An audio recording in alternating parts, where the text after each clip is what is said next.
Hello students, welcome to my class. এই ভিডিওতে আমি আলোচনা কৰো 6.4 এক্সাৰসাইজৰ কোয়েশ্চন নম্বৰ 4 আৰু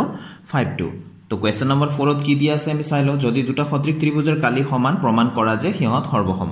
তো ভালকৈ মন কৰা ইয়াত কি দিয়া আছে দুটা ত্ৰিভুজ দিয়া আছে যি দুটা ত্ৰিভুজ সদৃশ বুলি কৈ দিছে আৰু সেই ত্ৰিভুজৰ কালি সমান বুলি কৈছে সেই ত্ৰিভুজ দুটাৰ কালি সমান বুলি কৈ দিছে তেনেহলে সেই দুটা ত্ৰিভুজ সৰ্বসম হয় বুলি আমি প্ৰমাণ কৰিব লাগে একেবাৰে সহজ তোমালোকে ভালকৈ চাই যোৱা এবাৰতে তোমালোকৰ নিশ্চয় মনত থাকি যাব তো স্টুডেন্টস মই কেটামান কথা লিখি লৈছো সোৱাচোন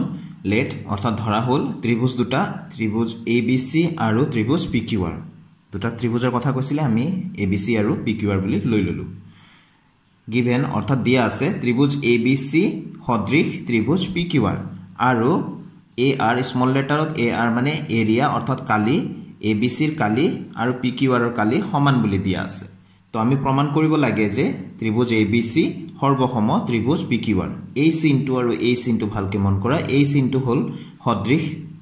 সদৃশতাৰ চিন আৰু এইটো হৈ গল সৰ্বসমতাৰ চিন ঠিক আছে তো আমি প্ৰমাণ কৰিব লাগে ABC ত্ৰিভুজ আৰু PQR ত্ৰিভুজ সৰ্বসম বুলি তো আমি কেনেকৈ প্ৰমাণ কৰিম সোৱাচোন তে প্ৰথমতে কি দিয়া আছে ত্ৰিভুজ ABC আৰু ত্ৰিভুজ PQR সদৃশ বুলি দিয়া আছে গতিকে ইয়াকে আমি লিখিম যে given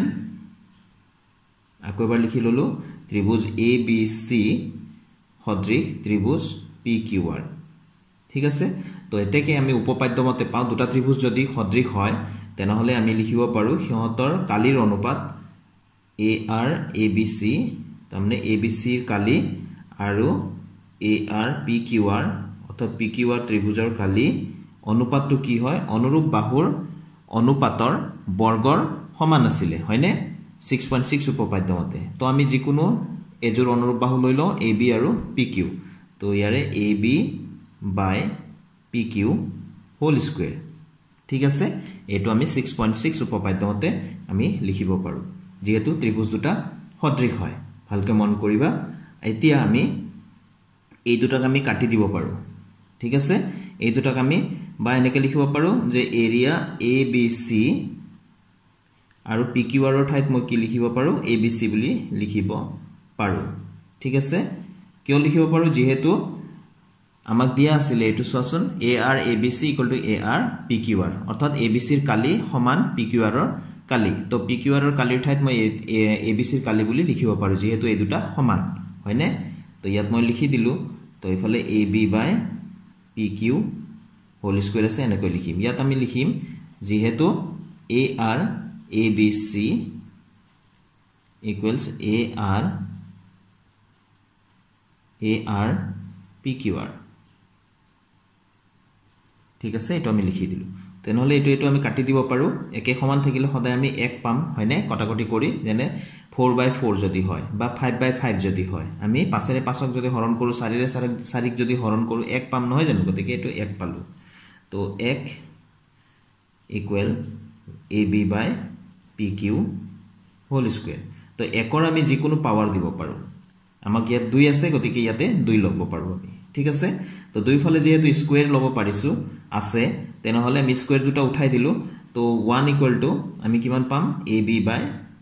PQ হলনে অৰ্থাৎ ইয়াৰ পৰা আমি কি পাও এতেকে এই PQ টো ইফালে আমি যদি পূৰণ কৰি দিও তো PQ ইকুৱেল টু AB অৰ্থাৎ AB ইকুৱেল টু আমি PQ বুলি লিখিব পাৰো ঠিক আছে তো PQ ইকুৱেল টু AB বুলি লিখিব পাৰা একে কথা তো এটো আমি ইয়াৰ পৰা উলিয়াই ললো এটো 1 নম্বৰ বুলি দি থলো ঠিক আছে এতিয়া যেহেতু আমি ত্ৰিভুজ ABC আৰু ত্ৰিভুজ PQR আমি সৰ্বসম বুলি প্ৰমাণ কৰিব লাগে গতিকে আমি ইয়াত লিখিম ত্ৰিভুজ ABC আৰু ত্ৰিভুজ PQR ৰ পৰা লিখি দিছো মই ভালকৈ মন কৰা আমি কি সমান বুলি আমি প্ৰমাণ কৰিলো AB আৰু PQ সমান বুলি আমি পাই গলো এটো 1 নম্বৰ সমীকৰণত আমি লিখি ৰাখিছো হয়নে AB সমান PQ এতিয়া সবা এই AB বান্ধি ৰখা কোণ দুটা হৈ গল এইটো এটা কোণ আৰু এইটো এটা কোণ হয়নে তো এই A কোণটো P কোণৰ সৈতে সমান হ'ব আৰু এই B কোণটো মই দুটা দাগ দিলো Q কোণৰ সৈতে সমান হ'ব কিয় সমান হ'ব যেহেতু এই দুটা ত্ৰিভুজ আমাক প্ৰথমতে কৈ দিছিলে প্ৰশ্নতে যেহেতু সদৃশ গতিকে সদৃশ ত্ৰিভুজ দুটাৰ অনুৰূপ কোণবিলাক সদায় সমান হ'ব A কোণটো P কোণৰ সৈতে সমান হ'ব আৰু B কোণটো Q কোণৰ সৈতে সমান হ'ব তো আমি ইয়াত লিখিম A কোণ ইকুৱেলছ P কোণ আৰু কিয় হয় ইয়াতে মই লিখি দি আছো এসোৱা অনুৰূপ কোণ যেহেতু ত্ৰিভুজ ABC সদৃশ ত্ৰিভুজ PQR এটো দিয়া আছিল হয়নে আৰু ইহঁতৰ মাজৰ বাহুটো আমি লিখি দিম a আৰু b কোণ আমি a কোণ আৰু b কোণটো আমি ইয়াত লম বুলি ভাবি আছো গতিকে ab বাহু ইকুৱেলছ pq বাহু এটো আমি উলিয়াই থৈছিলো ইয়াত লিখি দিম 1 ৰ পৰা বুলি একেবাৰে সহজ সোৱা আৰু আমি এফালে লিখিব পাৰো b কোণ সমান q কোণ কিয় এই একেখিনি কথাই মই লিখি দিম সোৱা অনুৰূপ কোণ যেহেতু ত্ৰিভুজ abc সদৃশ ত্ৰিভুজ pqr আছিল হয়নে গতিকে ভালকৈ লক্ষ্য কৰা এটা ত্ৰিভুজৰ দুটা কোণ আনটো ত্ৰিভুজৰ দুটা কোণ আৰু সেই কোণ দুটাৰ মধ্যবৰ্তী বাহু দুটাও সমান সমান হয়নে তেনেহলে ত্ৰিভুজ এই দুটা ত্ৰিভুজ কি হ'ব সৰ্বসম হ'ব তো আমি লিখি দিম এতেকে ত্ৰিভুজ abc সৰ্বসম ত্ৰিভুজ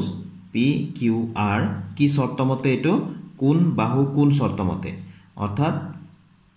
asa সৰ্বসমতাৰ শৰ্তমতে আমি ইয়াত লিখিম সৰ্বসমতাৰ শৰ্ত মতে ঠিক আছে তো আমি এটে প্ৰমাণ কৰিব লগা আছিল পাই গলো হয়নে গতিকে প্ৰমাণিত বা প্ৰুফড লিখিলে হল গল তো হৈ গল নে এটো কোৱেশ্চনৰ আনসাৰটো তো নিশ্চয় পাৰিবা তোমালোকে এতিয়া আমি নেক্সট কোৱেশ্চনলৈ যাও তো কোৱেশ্চন নম্বৰ 5 ত দিয়া আছে ত্ৰিভুজ abc ৰ ab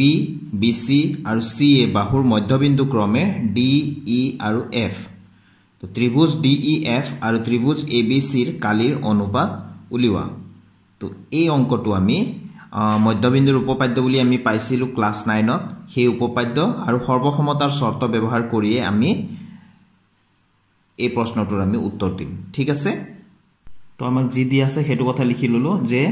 দিয়া আছে ত্ৰিভুজ ABC ৰ AB BC আৰু CA বাহুৰ মধ্যবিন্দু ক্ৰমে DE আৰু F তো AB বাহুৰ মধ্যবিন্দু এয়া D আৰু BC বাহুৰ মধ্যবিন্দু এয়া E মধ্যবিন্দু মানে ইয়াত যদি আমি কাটি দিও এই বাহুডাল সমানে সমানে দুভাগ হৈ যাব তাৰ মানে এটো মধ্যবিন্দু বুলি ধৰি লোৱা তোমালোকে স্কেলে ৰাখিবা DE আৰু ইফালে F একেটা মধ্যবিন্দু ঠিক আছে তো একেটাক আমি লগ লগাই দিও এনেকে লগ লগাই দিলো ঠিক আছে তো এয়া মোটামুটি DEF ভিতৰত এটা ত্ৰিভুজ পোৱা গল এতিয়া আমি তো DEF আৰু ত্ৰিভুজ ABC ৰ আমি কালিৰ অনুপাতটো উলিয়াব লাগে এতিয়া স্টুডেন্টস ক্লাস 9 ত আমি পাইছিলো যে এটা ত্ৰিভুজৰ দুটা বাহুৰ মধ্যবিন্দু সংযোগী ৰেখাডাল সদায় তৃতীয় বাহুৰ সমান্তৰাল হয় এতিয়া AB বাহুৰ মধ্যবিন্দু D AC বাহুৰ মধ্যবিন্দু F এই D আৰু F বিন্দু সংযোগ কৰি আছে DF ৰেখাই গতিকে DF ৰেখাডাল BC বাহুৰ কি হ'ব সমান্তৰাল হ'ব আৰু জুখত কি হ'ব জুখত DF টু BC ৰ আধা হ'ব DF টু BC ৰ আধা জুখৰ হ'ব ঠিক আছে তো এটো আমি ক্লাস 9 ত পাইছিলো যে যিকোনো এটা ত্ৰিভুজৰ মধ্যবিন্দু দুটা বাহুৰ মধ্যবিন্দু সংযোগী ৰেখাডাল তৃতীয় বাহুৰ সমান্তৰাল হ'ব আৰু জুখত আধা হ'ব গতিকে আমি সেই উপপাদ্যটো আমি ইয়াতে ব্যৱহাৰ কৰিম তো ইয়াত লিখি লৈছো মধ্যবিন্দুৰ উপপাদ্য মতে DF সমান্তৰাল BC আৰু DF equal half of DF equal half of BC half মানে 1/2 আৰু BC ঠিক আছে তো ইয়াত আমি লিখিব পাৰো DF যদি BC ৰ সমান্তৰাল হয় DF যদি BC সম্পূৰ্ণ সমান্তৰাল হয় তেনেহলে DF টু অকল BE ৰ সমান্তৰাল হ'ব যেহেতু BE টু BC ৰে এটা অংশ হয় তো ইয়াত আমি BC বুলি লিখিম আৰু DF equal মই ইয়াতে BE বুলি লিখিলো সোচোন DF equal half of BC আছিলে মই কি লিখিলো DF equal BE বুলি বনাই দিলো কিয়নো E টু আছিলে BC ৰ মধ্যবিন্দু হয়নে গতিকে E বিন্দু যদি আমি কাটি দিও BE আৰু EC সমান পাও তো BE আৰু EC এই দুটুকুৰ কি হয় এই সম্পূৰ্ণ BC ৰে আধা হয় তো সম্পূৰ্ণ BC ৰ আধা half of BC মানে BC ৰ আধাটো BE আমি লিখিব পাৰো ঠিক আছে আমি ইয়াত কাৰণটো লিখি দিম এসো মই লিখি দিলো যেহেতু BE equal half of BC BE to BC ৰ আধা আছিলে হয়নে এই কথাটো তোমালোকে লিখি দিব লাগিব এনেকৈ ঠিক আছে তো এইখিনিৰ পৰা আমি কি পালো যে DF আৰু BE to আমি সমানু পাইছো আৰু সমান্তৰালু পাইছো সোচোন সমান পাইছো আৰু সমান্তৰালু পাইছো DF আৰু BE তো এটো এটা চতুৰ্ভুজ দেখি আছা হয়নে এটো এটা চতুৰ্ভুজ যে এটা চতুৰ্ভুজৰ যদি বিপৰীত বাহু এজোৰ যদি সমান আৰু সমান্তৰাল হয় তেনেহলে এই চতুৰ্ভুজটোক আমি সমান্তৰিক বুলি ক'ব পাৰো তো মই ইয়াত লিখি দিলো এতেকে BEFD এটা সমান্তৰিক BEFD এটো এটা সমান্তৰিক ঠিক আছে ইয়াত দুটা ত্ৰিভুজ দেখি আছো এটো এটা ত্ৰিভুজ গতিকে আমি এই দুটা ত্ৰিভুজ আমি সৰ্বসম হয় নে নহয় আমি চাও DEB আৰু DEF এই দুটা ত্ৰিভুজ তো মই ইয়াত লিখি ললো এতিয়া DEB আৰু DEF ত্ৰিভুজত এটো সাধাৰণ বাহু সোৱা দুইটা ত্ৰিভুজে ব্যৱহাৰ কৰি আছে হয়নে এটো সাধাৰণ বাহু গতিকে মই লিখি দিলো DE ইকুৱেল DE সাধাৰণ বাহু এবিলাক তোমালোকে ক্লাস 9 ত পাইছিলা সাধাৰণ বাহু ঠিক আছে আৰু DB ইকুৱেল টু FE বুলি ক'ব পাৰো যেহেতু সমান্তৰিকৰ বিপৰীত বাহুবিলাক সদায় সমান এটো তো আমি সম্পূৰ্ণটো এটা সমান্তৰিক বুলি কৈছিলো নহয় জানো গতিকে DB আৰু FE টো আমি সমান বুলি লিখিব পাৰো তো DB ইকুৱেলস FE কিয় হয় সমান্তৰিকৰ বিপৰীত বাহু এই আমি লিখি দিলো সমান্তৰিকৰ বিপৰীত বাহু যেহেতু সমান্তৰিকৰ বিপৰীত বাহুবোৰ সমান তো আমি কি পালো DE দুইটা ত্ৰিভুজে ব্যৱহাৰ কৰি আছে DE বাহুডাল আৰু আমি লিখিলো DB ইকুৱেল টু FE এতিয়া আমি লিখিব পাৰিম DF ইকুৱেল টু BE বা BE ইকুৱেলস DF ঠিক আছে তো আমি ইয়াত লিখিলো BE ইকুৱেলস DF কিয় এটো সমান্তৰিকৰ বিপৰীত বাহু হয় তো আমি কি দেখিলো যে এটা ত্ৰিভুজৰ তিনিটা বাহু আন এটা ত্ৰিভুজৰ তিনিটা বাহুৰ সৈতে সমান এটো ত্ৰিভুজৰ তিনিটা বাহু এটো ত্ৰিভুজৰ এই তিনিটা বাহু পৰস্পৰ আমি সমান বুলি পালো তো আমি ক'ব পাৰো এতেকে ত্ৰিভুজ DEB সৰ্বসম ত্ৰিভুজ DEF কিয় কেনেকৈ এটো সৰ্বসম হল বাহু বাহু বাহু শৰ্তমতে তো আমি লিখিব পাৰো SSS সৰ্বসমতাৰ শৰ্ত মতে ইয়াত আমি দেখা পালো যে এই দুটা ত্ৰিভুজ সৰ্বসম হয় বুলি আমি প্ৰমাণ কৰিব পাৰিলো একে ধৰণে এইটো ত্ৰিভুজ আৰু এই ত্ৰিভুজও আমি সৰ্বসম বুলি প্ৰমাণ কৰিব পাৰো তো আমি DEF আৰু CEF সৰ্বসম বুলি আমি ক'ব পাৰিম ঠিক আছে একেদৰে এইটো ত্ৰিভুজ আৰু এইটো ত্ৰিভুজও আমি সৰ্বসম বুলি ক'ব পাৰিম তো নামটো কি হ'ব এটো DEF বুলি যদি কওঁ এটো DEF বুলি যদি কওঁ এটো আমি কি ক'ব লাগিব তেনেহলে DAF এইটো ত্ৰিভুজ ঠিক আছে এইটো ত্ৰিভুজ তো আমি ইয়াত লিখি দিব পাৰো যে একেদৰে আমি প্ৰমাণ কৰিব পাৰো যে ত্ৰিভুজ DEF সৰ্বসম ত্ৰিভুজ CEF ত্ৰিভুজ DEF সৰ্বসম DAF তোমালোকে চিত্ৰত আকৌ এবাৰ চাই লব মই অকমান আগতে দেখুৱালে নহয় জানে তো আমি ইয়াতে তিনিটা এটুক 1 নম্বৰ বুলি ক'লো ঠিক আছে এটুক আমি নাম দি দিলো 2 নম্বৰ বুলি আৰু এটুক নাম দি দিলো 3 নম্বৰ বুলি আমি জানো যে সৰ্বসম ত্ৰিভুজৰ কালি সমান আমি ক্লাস 9 তে পাইছো এবিলা গুটেখিনি ধৰ্মবিলাক তো সৰ্বসম দুটা ত্ৰিভুজ যদি হয় তেনেহলে কিহতৰ কালিবোৰ সদায় সমান হ'ব গতিকে আমি ইয়াতে সৰ্বসম বুলি আমি প্ৰমাণ কৰিছো হয়নে এই ত্ৰিভুজ DEB সৰ্বসম ত্ৰিভুজ DEF অৰ্থাৎ ত্ৰিভুজ DEF সৰ্বসম ত্ৰিভুজ DEB আৰু ইফালে DEF সৰ্বসম CEF এনেকে DEF সৰ্বসম DAF ত্ৰিভুজ এবিলাক আমি সৰ্বসম বুলি প্ৰমাণ কৰিছো গতিকে কিহতৰ কালিবোৰ সমান হ'ব তো এতেকে 1 ৰ পৰা এনেকে আমি লিখিম 1 ৰ পৰা এৰিয়া AR লিখিলে কালি বুজা যায় DEF এটো সমান কালি DEB ঠিক আছে ইয়াৰ কালি সমান ইয়াৰ কালি সমান হ'ব কিয়নো ইহত দুটা সৰ্বসম হয় একেদৰে ইয়াৰ কালি আৰু ইয়াৰ কালিও সমান হ'ব 2 ৰ পৰা আমি লিখি দিছো কালি এটো 2 আছিল DEF কালি CEF হলনে আকৌ 3 ৰ পৰা এটো কালি DEF সমান কালি DAF চিত্ৰত চাই লবা ত্ৰিভুজবিলাক ক'ত ক'ত আছে এই ত্ৰিভুজবোৰ এটুক নাম দিলো 4 এটুক নাম দিলো 5 এটুক নাম দিলো 6 ঠিক আছে একেবাৰে সহজ তোমালোকে এবাৰ যদি ভালকৈ চাই দিয়া মনোযোগেৰে আৰু যদি দুবাৰমান প্ৰেক্টিস কৰি দিয়া একেবাৰে মনত থাকি যাব এতিয়া স্টুডেন্টস ভালকে মন কৰিবা এই ডাঙৰ ত্ৰিভুজটোক আমি 4টা অংশত ভগাই দিছো চোৱাচোন এইটো 1 2 3 4 হয়নে তাৰমানে ইয়াৰ কালি এই ত্ৰিভুজটোৰ কালি এই ত্ৰিভুজটোৰ কালি এই ত্ৰিভুজটোৰ কালি এই ত্ৰিভুজটোৰ কালি গুটেখিনি কালি যদি আমি যোগ কৰি দিও তেতিয়া হলে সম্পূৰ্ণ আমি কি পাও ত্ৰিভুজ ABC পাও হয়নে এই চাৰিটা ত্ৰিভুজৰ কালি যদি আমি যোগ কৰি দিও তেনেহলে কি পাওঁ আমি সম্পূৰ্ণ ত্ৰিভুজ ABC ৰ কালি পাওঁ তো আমি লিখি দিম এতিয়া চাৰিটা ত্ৰিভুজ কি আছিল ত্ৰিভুজ এটো কালি লিখিম কালি DEF আটাতকৈ মাজত যেটো আছিল হয়নে এটো আমি DEF বুলি কৈছো তাৰ পিছতে এটো DEB বুলি কৈছিলো তেনেকৈ এটো গোটেই ত্ৰিভুজৰ নাম কেটা আমি ইয়াতে লিখাই আছে হয়নে এটো 1 2 3 4 হয়নে গোটেই কেটা আমি যোগ কৰি দিও DEB মুঠতে চাৰিটা ত্ৰিভুজ হ'ব লাগিব চাবা ভালকে মন কৰিবা DEF DEB কালি লিখিছো AR লিখি যাব লাগিব কালি CEF প্লাস কালি DAF এই চাৰিটা ত্ৰিভুজ সৰু সৰু ত্ৰিভুজ আমি ত্ৰিভুজৰ কালি লগ লগালে আমি কি পাওঁ কালি ABC হয়নে সম্পূৰ্ণ ত্ৰিভুজটো আমি পাওঁ এতিয়া চাবা ইয়াতে AR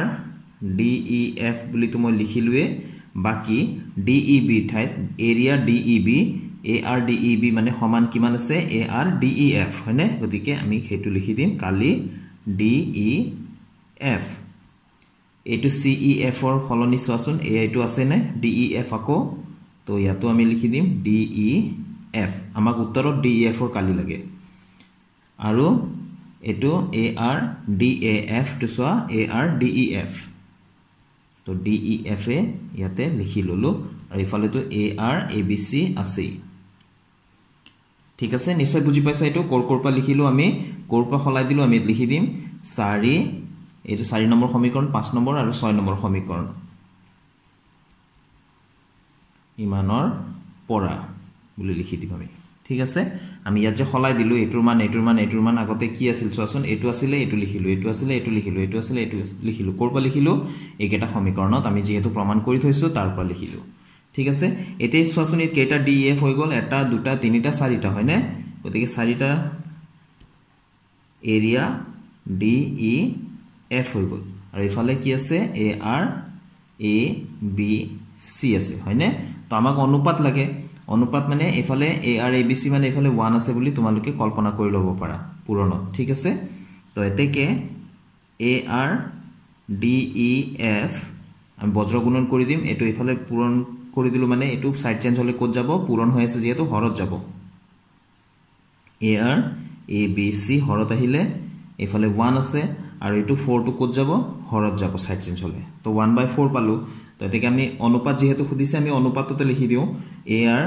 DEF অৰ্থাৎ DEF ত্ৰিভুজৰ কালি অনুপাত AR ABC অৰ্থাৎ ABC ত্ৰিভুজৰ কালি সমান 1:4 ঠিক আছে এটুকে আমাক উলিয়াব লগা আছিল এটো হৈ গল আমাৰ আনসাৰ সাবা আগতে প্ৰশ্নত সাবা কি দিয়া আছে ABC ৰ কথাটো আগতে উল্লেখ কৰা আছে নে DEF ৰ কথাটো আগতে উল্লেখ কৰা আছে আমি প্ৰশ্নটো এবাৰ চাই লওঁ তো এস আছে 5 নম্বৰ প্ৰশ্নত ত্ৰিভুজ DEF আৰু ত্ৰিভুজ ABC ৰ কালিৰ অনুপাত উলিওৱা বুলি কৈছে অৰ্থাৎ DEF ৰ কথা আগতে কৈছে যদি ABC ৰ কথাটো আগতে কয় DEF ৰ কথাটো পিছত কয় তেনেহলে উত্তৰটো কিন্তু উল্টা হলহেতেন 4:1 ওলালে হেতেন ইয়াত DEF ৰ কথাটো আগতে কৈছে আৰু ABC ৰ কথাটো পিছত কৈছে পিছত উল্লেখ কৰিছে গতিকে আমি কি পালো 1:4 অৰ্থাৎ 1:4 তো অংকটো তোমালোকে নিশ্চয় বুজি পাইছা তেনেহলে আজিৰ ভিডিওটো মই ইয়াতে সামৰিম ষ্টুডেন্টস নেক্সট ভিডিওত আকৌ লগ পাম নেক্সট কোৱেশ্চনৰ সলুশনৰ সৈতে thank you students keep watching my channel